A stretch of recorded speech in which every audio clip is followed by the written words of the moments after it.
precisava fazer viagens regulares, viajava, ele entrava em crise de asma.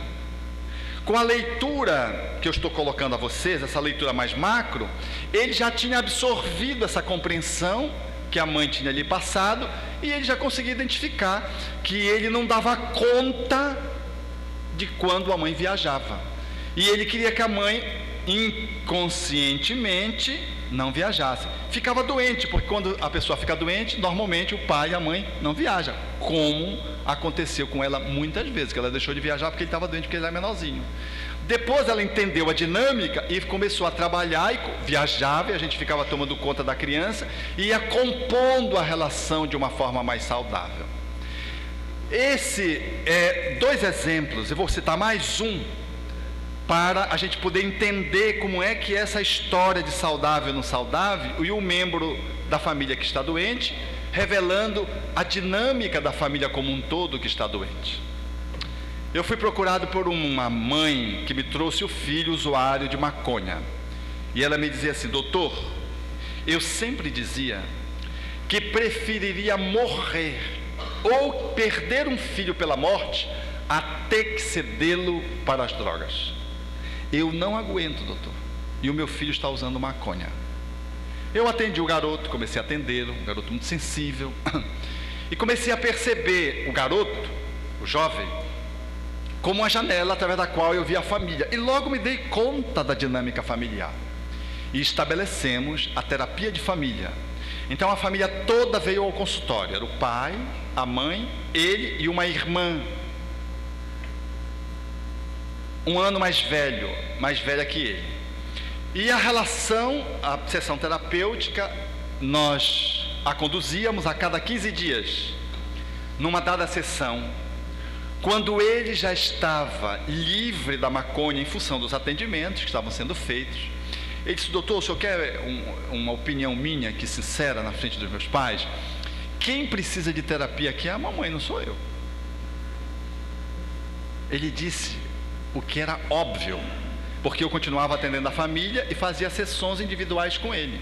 Ele foi evoluindo, evoluiu, e o problema era a família, e dentre a família era aquela mãe, que era a PABX da família, aquela centralizadora da dinâmica familiar, e ela era uma mulher extremamente controladora. Aquela mãe que quer colocar tudo no lugar, mas do seu jeito neurótico. Queria controlar os pensamentos dos filhos e do esposo. E a família estava desarranjada. Não era a maconha o problema, já que a droga sempre, na maioria das vezes, ela é o elo final de um desencadeamento interior e grupal familiar que se manifesta. Ela é a última consequência de todo um desajuste que vai acontecendo. E logo cedeu, porque ele foi melhorando. E ele então escrachou isso na família. A mãe tomou um susto. Eu olhei para ela e disse: que tal nós experimentarmos as sessões individuais agora com a senhora, deixando ele... Mas é ele quem fuma. Eu disse: eu preferiria agora dar uma oportunidade para que nós experimentássemos a sugestão que ele propôs. Esse pai, esse esposo, estava um beberrão, porque ele não aguentava aquela mulher. Para aguentar aquela mulher tinha que tomar alguma coisa. Ele não tomava remédio, ele tomava bebida. Numa das sessões, só para que vocês percebam, ela disse assim: doutor, eu quase que tomo uma decisão e abandonar a família e viver com meus cachorros. Porque é muito curioso, a família, como ela é desafiadora, uma das tendências de misantropia é você se alocar para os vegetais e os animais. O ser humano é desafiador. É mais fácil você lidar com um gato, até porque o gato, em relação ao cachorro, interage menos, dá menos problema. Até na limpeza funciona melhor o gato. Então é melhor ter gatos do que ter filhos, dependendo do movimento da pessoa que está analisando essa demanda de relacionamento familiar. Ela, quando me disse isso, fez-me lembrar, quando eu chegava em São Paulo para um congresso médico espírita, de um cidadão que foi me apanhar numa van e estava só eu e ele. E eu comecei a perguntar para ele qual era a carta que ele tinha, qual era a necessidade para dirigir uma van, se era comum. E ele foi me explicando, ele deu lá, precisava ser número C, não sei o quê, mas que ele estava procurando uma que era D. Eu digo, mas para quê? Ele disse, não, é que eu quero sair para caminhão. Eu disse, você quer ir para caminhão, o senhor está dirigindo van? Ele disse, não, essa carta me dá direito à van e aos ônibus de turismo, que é o que eu faço nessa companhia que mandou ele buscar. Mas eu quero D, porque eu quero dirigir caminhão nas estradas. Eu achei aquilo estranho, eu disse, mas por quê? Ele disse, porque eu prefiro agora transportar grãos do que gente. Eu me senti um pouco humilhado, porque eu era gente naquele momento ainda. Eu não era um pé de milho, né? Eu disse, mas por quê? Ele disse, o senhor não imagina o que é ser motorista de ônibus de turismo. Todo mundo quer uma coisa diferente. Ao invés de eles brigarem só com a guia, eles brigam comigo. A última viagem que eu fiz, aqui no interior de São Paulo, eles queriam que eu ficasse com ônibus no meio lá do comércio, onde é proibido os ônibus de turismo ficarem. Eu tenho que ficar nas imediações. Quando eles acabassem, tinham que acionar o ônibus e eu vinha. Quem acabou de fazer as compras, eu não queria fazer compra, queria voltar para onde? Queria que o ônibus estivesse lá. Então, o senhor não imagina quantas pessoas me xingaram. Então, o senhor não sabe o que é ser um motorista de gente. Quando acaba a jornada de trabalho, um desce nem olha para o senhor, o outro agradece, o outro lhe esculacha. Então, eu quero carregar milho. Então vejam, porque muitas pessoas fazem o isolamento social? Porque conviver com gente é desafiador. Porque a gente quer que os outros façam a nossa vontade, mas a gente esquece que os outros também têm vontade. Era o caso dessa mãe, ela queria viver com os cachorros. Eu percebi que naquele momento era uma chantagemzinha para os familiares. Olha, se vocês, ou vocês cedem ao meu controle, ou eu vou viver com os cachorros, vou controlar os cachorros, porque os cachorros são domesticáveis, são disciplinados. Gente não, gente tem livre-arbítrio. Eu comecei a cuidar dessa senhora. Faz algum tempo que eu cuido dessa família. Esse rapaz logo deixou de ser um usuário, logo. Porque na verdade ele estava nesse caminho por conta da dor familiar. Esse marido de repente descobriu a esposa, começou a beber menos, voltar mais cedo para casa. Ela ficou assustada. Como é que o marido estava mudando? Como é que o filho deixou de usar droga? A filha, que era mais arrumadinha, ficou encantada de ver as mudanças familiares, mas sobretudo a mudança de quem? Da mãe, que ficou bonita, emagreceu. Ela cismou de fazer agora uma cirurgia de ajeitamento, cirurgia plástica.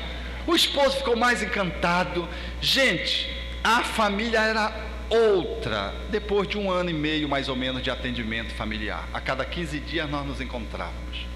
Esse homem só faltava me beijar os pés, porque ele tinha ganho uma nova esposa, porque ela simplesmente saiu de uma posição extremamente disfuncional, que na interação com os outros membros se consolidava relações enfermas, e ela entendeu que ela não poderia de modo algum controlar ninguém como ela queria controlar. Ela foi relaxando os controles, na medida que ela percebeu que a dinâmica de controle dela estava a serviço de um buraco que ela tinha interno. O buraco era não ser abandonada e ser amada. Ela queria ter todo mundo na mão e ela atendia a necessidade de todos, desde que fizessem a vontade dela, para se sentir amada pelos outros, para fechar um buraco interno. O buraco interno estava relacionado à história de vida familiar dela na sua família de origem, quando ela experimentou, dentro da dinâmica familiar, a exclusão de ser criada com os pais. Os irmãos foram criados com os pais e ela foi ser criada com a avó. Esse foi o grande drama, não ser criado pelos pais e ser criado pela avó. E ela ficou que nem ping-pong, vai para cá, vai para lá, porque todas as vezes que a mãe e o pai iam buscá-la, a avó tinha um xilique e dizia que ia morrer. Aí os pais dela, sensibilizados, deixavam ela ficar mais um tempo com a avó, e ela ficou se sentindo desamada, disputada, mas de algum modo não sendo acolhida nem por um nem por outro. Ficava com raiva da avó que fazia chantagem, com raiva da mãe que não brigava. Enfim, ficou um buraco emocional. Esse buraco agora, quando ela compôs a nova família, que era a família nuclear dela, ela trouxe da família de origem a disfuncionalidade daquela família e imprimiu na família dela um jeito que foi adoecendo e começou a apresentar sintomas: alcoolismo no esposo e drogadição não alcoólica no filho, que aliás também bebia muito, mas o problema dele mais era a maconha, cannabis. Aí está um exemplo para ilustrar o que nós estamos querendo dizer de uma família que é saudável e não saudável. Esse casal são empresários com altas possibilidades econômicas no estado, pessoas de sucesso, poderíamos dizer assim. No entanto, a família era disfuncional. O problema era o garoto que estava usando droga. Esse talvez era o menor problema, tanto é que ele foi um dos primeiros sintomas a desaparecer. O garoto, hoje você precisa ver, o garoto não é um rapaz, precisam ver o quanto é o desempenho dele dentro da empresa, assumindo o lugar do pai, ocupando cada vez mais espaço, cada vez com maturidade crescente. A família toda cresceu e melhorou fisicamente. O garoto também era obeso, emagreceu. A esposa deu uma recalchutagem total, porque já estava assim muito desqualificada fisicamente, porque quando a gente é muito neurótico, fisicamente a gente vai refletindo, a gente demonstra no corpo o que acontece no nosso espírito, e acontece no nosso espírito aquilo que resulta das nossas interações sociais, a forma como a gente está se amando e amando os outros. Isso se reflete no corpo inevitavelmente. Então a família saudável é aquela que está em funcionamento e que não apresenta essas pessoas sintomas, ou seja, esses membros que adoecem de diversas formas. Essa é a família saudável. Vocês já estão se dando conta da família de vocês, se ela é saudável ou não? Não é para levantar o braço mais, eu só estou fazendo...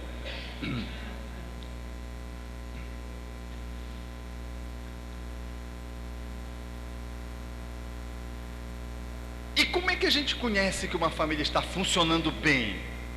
Olhando para dentro.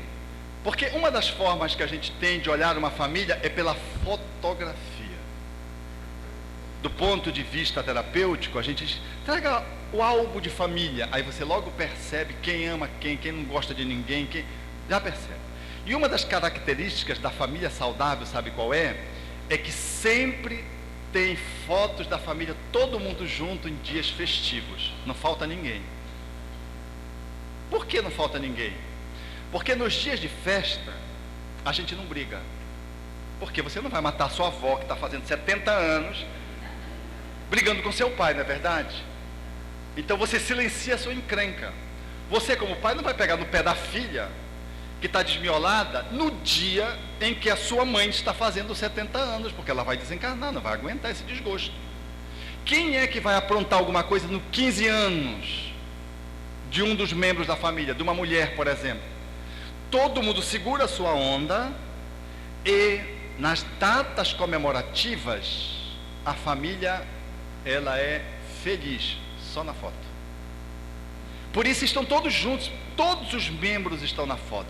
E quando você olha na fotografia, você percebe ali uma família aparentemente saudável, porque você, puxa, estão todos juntos, só naquele momento. Na foto, numa reunião comemorativa, onde não se fala de emoção, não se trata das questões relacionais, não se cuida de conflitos, não se aprofunda nenhum tipo de amorosidade, não. Você fica no relacionamento protocolar. Acabou a festa, cada um para o seu canto. Cada um daquela família nuclear, junto com a parentela, cada um arruma o seu buraquinho aonde se esconde, para se defender das dores familiares. Então, para que a gente perceba se a família funciona bem ou não funciona bem, tem algumas características que nós vamos percebendo na visão da ciência espírita, da filosofia espírita, da ética evangélica espírita, conectando com a ciência que estuda a família. Essa visão sistêmica que analisa a família, que nada mais é analisando como é que a família funciona, quando funciona bem, quando funciona mal. Ora, quando nós olhamos uma família, nós vamos perceber que uma família funciona muito bem quando duas forças opostas, elas estão presentes de uma forma bem equilibrada. Que duas forças são essas? Uma é a força de pertencimento, de coesão, de união. Uma família saudável, ela é unida. Os seus membros, eles se sentem parte da família. Eles não se sentem um estranho no ninho. Se alguém se sente um estranho no ninho, cuidado, essa família está disfuncional. Uma família saudável, todos se sentem no ninho. Todos se sentem vinculados. Todos se sentem parte daquela família. Não é só no sobrenome, eles se sentem família. Essa força de pertencimento, imaginando assim a família, é uma força que projeta você para dentro, para o encontro, projeta para a união, para que você dê as mãos, figurativamente. Essa é a primeira força. A outra força, que também tem que existir numa família saudável e que se equilibra com essa, é uma força que dentro da família projeta você para fora da família. Que força é essa? É a força que faz a diferenciação psicológica de cada membro. Quando você reencarna numa família para poder o quê? Para que a gente reencarna pequeno? Por que a gente não reencarna logo grande? A gente reencarna pequeno, como diz o instrutor espiritual com André Luiz em Missionários da Luz, falando de Segismundo, fazendo a indução a Segismundo hipnótica para que ele diminua de tamanho. Segismundo, pense em ser criança para um dia aprender a ser homem. A gente só é criança para ser grande depois. Se a gente nasce criança e continua criança, a gente sofre de autismo, a gente fica infantilizado, a gente não se desenvolveu, a gente renasce espiritualmente criança para nos reeducarmos. E ao renascer a gente apaga as nossas lembranças, diminui os pulsões, as nossas tendências, nossos impulsos ficam reduzidos, a gente sofre mais ou menos longo um sono, e esse sono ele vai acordando à medida que a gente fecunda o óvulo e vai multiplicando-se as células no corpo. A gente brota após a gestação, deságua no nascimento e vai acordando, e nós vamos consolidando essa reencarnação ao longo dos anos. E lá mais ou menos pelos 7 anos, nós estamos com o ego, um eu humano bem formado. Esse ego, esse eu humano bem formado, ele vai sendo construído, portanto, nessa primeira infância. Por isso a primeira infância é soberana na formação de um adulto. E ela precisa ser olhada com essa magnitude. Tem muita gente que diz, ele não pensa nada da criança. Não. Quanto menor é o ser, maior a nossa responsabilidade de lidar com ele.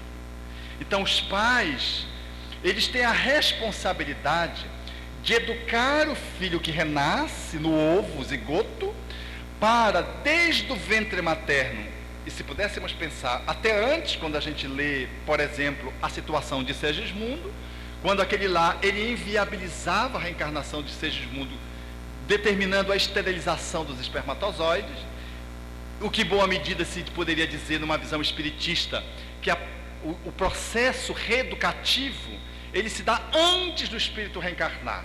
Mas, de uma forma mais objetiva, quando o espírito adormece, se vincula ao ovo, ali começa a educação, no acolhimento do pai, da mãe, na memorização, no diálogo.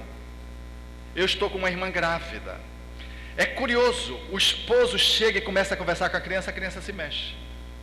Responde, isso já tem palco para ver essa cena. Ela está com a barriguinha lá com seus 6 meses, 5 meses, e o esposo chega e começa a falar com o bebê, só ele falando com o bebê. Aí pronto, a criança começa a falar através do toque, se comunicar através dos movimentos. E a mãe, toda embasbacada, toda amamãezada, diz: olha, e ela acha que a gente tem que entender as sílabas dessa linguagem, que é linguagem apenas do movimento do corpo da criança. É uma comunicação. E isso está se dando quando eu tenho um outro sobrinho que está completando 3 anos e que não suporta a minha outra irmã, não essa que está, a outra. E a mãe desse sobrinho diz: Albert, eu caí na bobagem de ficar brincando com ele quando ele estava no útero, com ela, com a tua irmã, com a Graça. Mas que bobagem foi essa? Não, tu não sabe? Eu não sabia. Ela me contou agora, faz um mês mais ou menos, porque nós estávamos no mesmo recinto e ele encrencando com ela, com 3 anos, não gosta dela. Eu ficava na barriga, quando a Graça chegava, eu disse: olha, se comporte, chegou a tia Graça. Morando no mesmo prédio. Reflexo condicionado. No mesmo prédio se encontravam muitas vezes. Olha, chegou a tia Graça, você tem que se comportar. Tia Graça, aí brincava. É general. Tia Graça é linha dura. O garoto ficou com medo dela. Desde pequenino, não pode olhar para a minha irmã, que ele berrava, não tinha quem fizesse ele ir para o colo dela pequenininho. Não é dor de encarnação, é dessa mesmo. E olha, ela está há 3 anos tentando conquistá-lo, já conseguiu em grande parte, mas ainda tem inúmeras reservas. Por quê? Útero. O espírito está lá, sensível, não está morto. Esse sono não é um sono hermético, do psiquismo fica hermético. Não, tem um psiquismo funcionando acessível, perfeitamente acessível. E o que você faz dentro do útero, o espírito leva após útero. Então, aos 7 anos, é quando a gente forma o ego. Quando o Espírito Emmanuel fala da reencarnação, que vai se completando aos 7 anos, a psicologia nos traz a formação do ego nos 3 primeiros anos, a consolidação dessa formação. Então, esta é a fase mais importante. Então, a segunda força que caracteriza uma família saudável é criar o indivíduo para que ele cresça enquanto pessoa, indivíduo, para que ele se diferencie, porque ele não é uma cria que tem que ser igual aos outros, ele é uma pessoa que terá os seus próprios gostos, os próprios talentos, terá a sua própria vocação. Ele reencarna trazendo um propósito de vida. Um vai ser espírita, vai trabalhar no passe, o outro vai ser palestrante, o outro não vai ser espírita, vai ser uma outra coisa, que eu não sei o que. Um vai ser político, vai passar pela essa dura prova de ser político. O outro vai ser artesão, você não sabe. O espírito vem lá. Você não vai acolher e querer discutir qual vai ser a profissão deles, com quem eles vão casar. Não é você que vai fazer isso. Eles trazem dentro deles mesmos esse projeto. Você tem que facilitar, ajudando que eles possam ir crescendo e educando-se, diferenciando-se psicologicamente um do outro e dos pais, para que eles possam ser ele. Isso significa respeito. Respeito, aceitar o outro como o outro é, e ajudá-lo para que o outro possa ser melhor dentro da proposta, do propósito, do caminho que o outro veio para fazer na Terra. Essa força projeta você na direção inversa da outra, ou seja, eu quero ser eu quero Alberto, eu quero ser o Alberto cada vez melhor, e os meus pais me ajudam a ser Alberto cada vez melhor, quando me dão condições de que eu possa manifestar todo o meu conteúdo interno de vida, e me prejudicam, inviabilizam que eu faço isso, negam essa força, portanto, caracterizam um lar disfuncional quando querem que eu seja igual ao meu irmão. Não há pais que fazem assim, sobretudo com irmãos gêmeos. A pior coisa que você pode ter quando tiver filhos gêmeos, aqui não é uma crítica a ninguém, que eu nem conheço vocês quase, né? E não conheço nenhum gêmeos aqui. É você vestir os gêmeos iguaizinhos, botar o nome deles iguaizinhos, tratar iguaizinhos, que você pensa até que é uma mesma pessoa, porque um domina a relação e o outro é a sombra. Um é a luz e o outro é a sombra. Pode ver gêmeos que se vestem igual, que tem a mesma cara. Quanto mais parecidos eles forem gêmeos univitelíneos, pior é, Porque um é a cara do outro, tem um nome parecido, se veste igual, estão sentados um do lado do outro, mas você vai ver, quando você chama, só levanta um. Porque um é a negatividade do outro que é a positividade. Um é a foto, o outro é o negativo. Um manda, o outro obedece. Um vai só no vácuo e nunca consegue ter identidade. Quem consegue ter identidade, quem consegue desenvolvimento do eu, é esse primeiro. O outro vai só imitando o outro, ele nunca consegue ser ele. Anula. Há um processo de anulação. E ele vai ter conflitos graves, porque ele não vai saber quem é ele. Então, esse movimento da família, ele opera no sentido de que você olhe para cada filho como sendo o único do mundo, como nós somos. Deus nos criou únicos. Somos espíritos, seus filhos, mas cada um tem um jeito. Cada um traz a sua marca. Cada um faz o seu caminho evolutivo.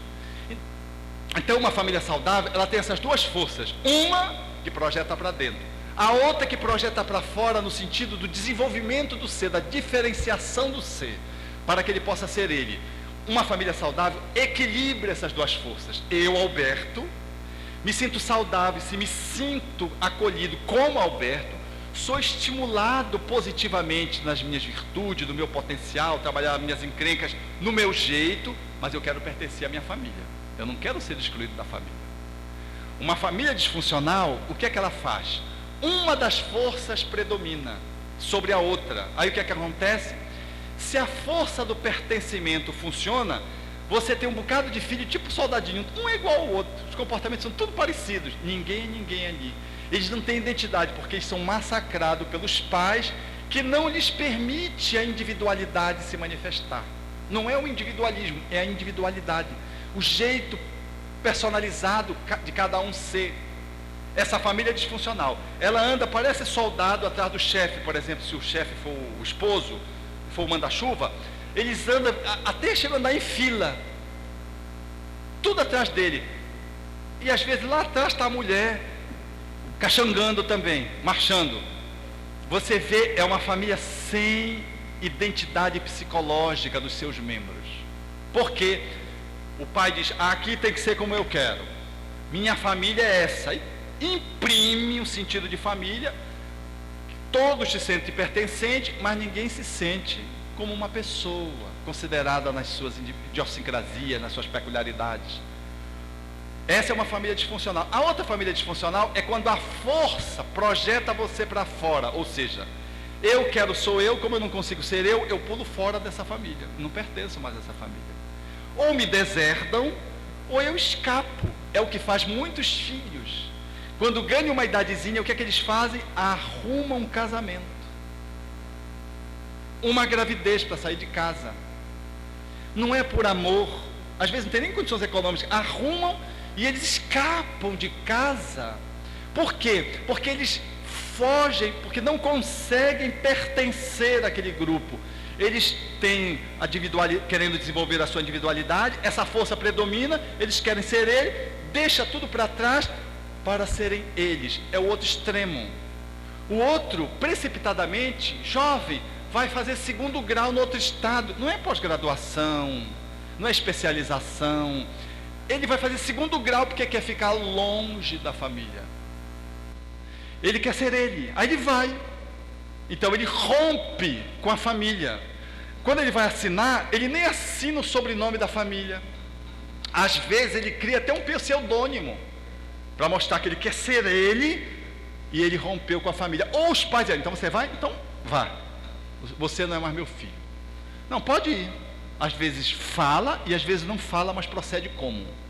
Então uma família funcional, nós nos sentimos unidos, e cada um se sente, cada um individual, singular, como uma pessoa diferente da outra, mesmo que sejam irmãos gêmeos. Numa família disfuncional, não. Nós estamos juntos sem identidade. Ou nós estamos separados sem união. São duas forças que devem se equilibrar para que a família seja saudável.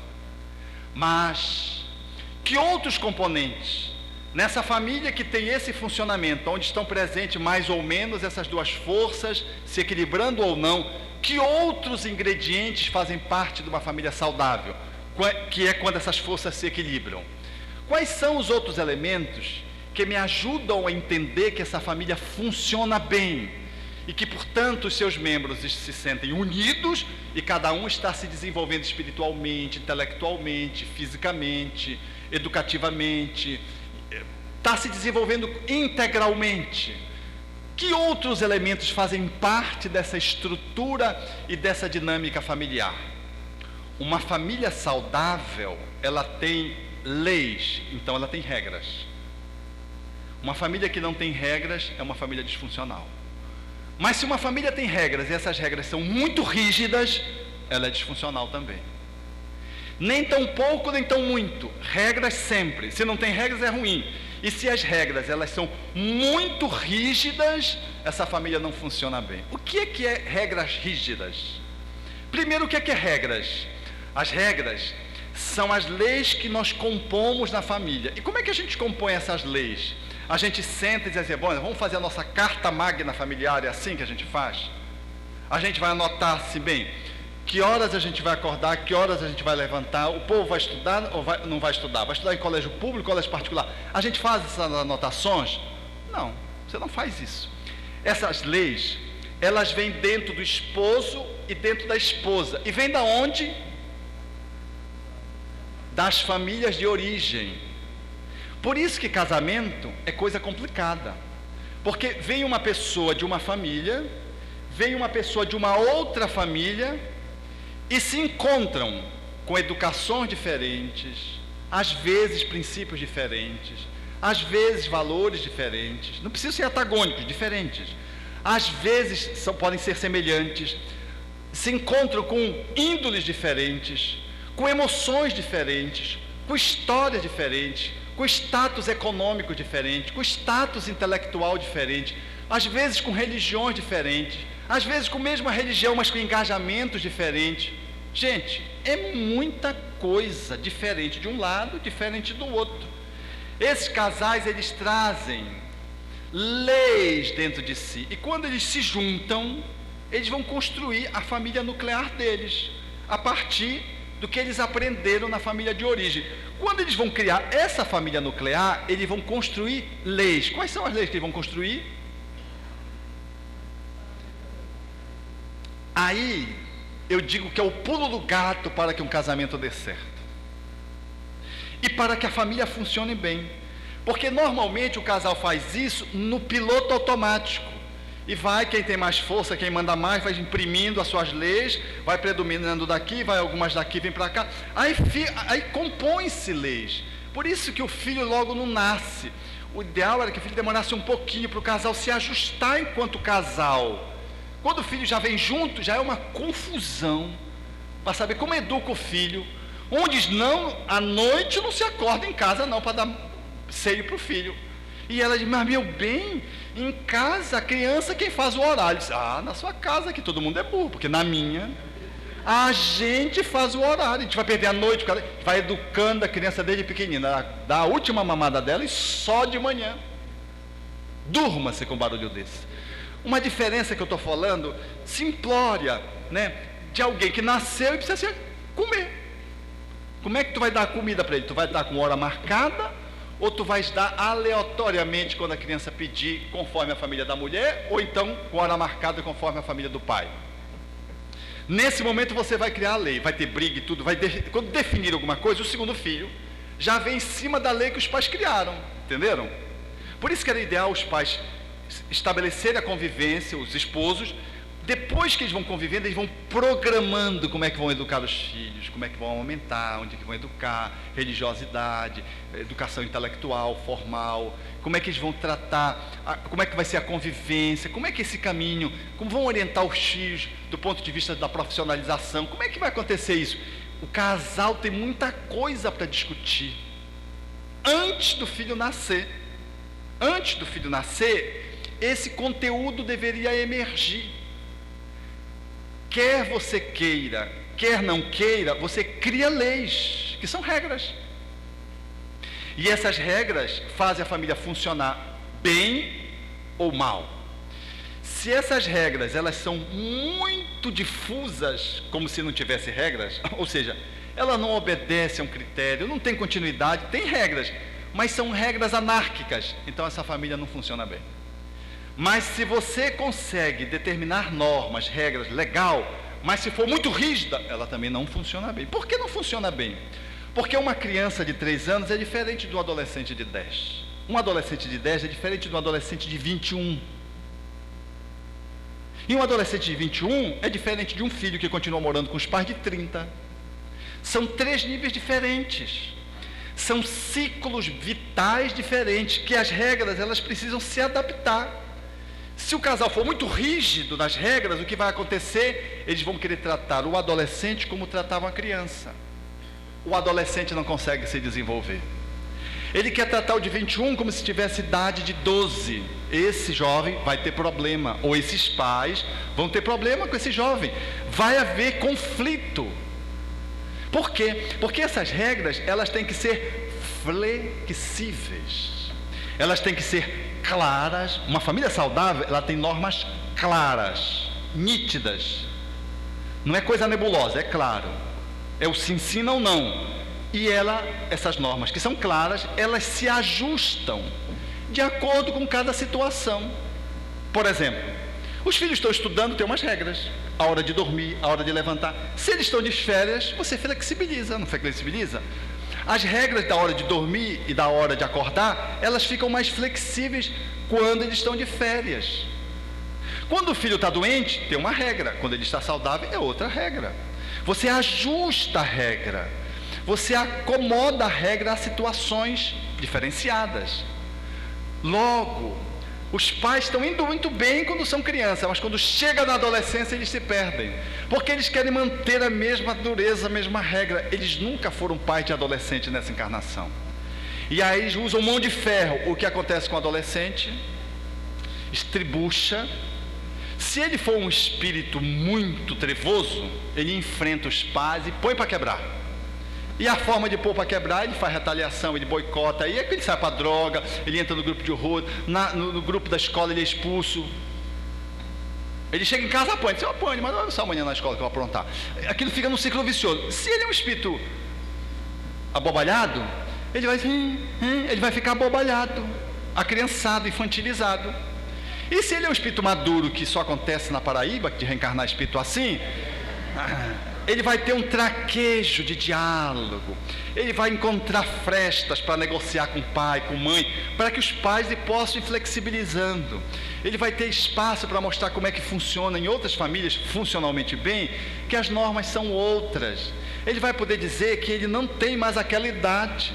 Porque percebam vocês, quantas vezes vocês se referem aos filhos de vocês, os meus garotos, e eles são homens arrões, vocês dizem, meus garotos. Eu pensei que era crianças. Não, é porque para mim eles são umas eternas crianças, a gente costuma dizer, afetivamente. Mas às vezes a gente trata como se fossem meus garotos. E o cidadão já tem até filho, já te deu até neto, ainda continua sendo meu garoto, meu filhinho. E você pensa que é pequenininho quando está falando com a pessoa, não entende. Mas ela está falando de um filhinho que tem quase 2 metros e que já deu outros filhinhos. Então, esse ajuste, ele é necessário. Se a pegada for muito forte, a família fica disfuncional. Se a pegada for muito frouxa, a família fica disfuncional. É que nem sabonete quando você está tomando banho no banheiro. Já viram como é que ele liga com o sabonete? Agarra o sabonete com força, ele escapa da tua mão. Agora fica com mão boba, ele cai da tua mão. É interessante como é bela a natureza, e a gente pode encontrar o caminho do meio, que é o caminho do equilíbrio. Você tem que pegar o sabonete numa certa medida, que não pode ser nem tão forte, nem tão frágil, porque das duas formas escapa. Os nossos filhos escapam da nossa mão porque a gente quer pegar muito forte, ou a gente deixa muito frouxo, e aí eles se perdem. Se perdem nas duas situações. Então a nossa pegada tem que ser uma pegada ideal, flexível,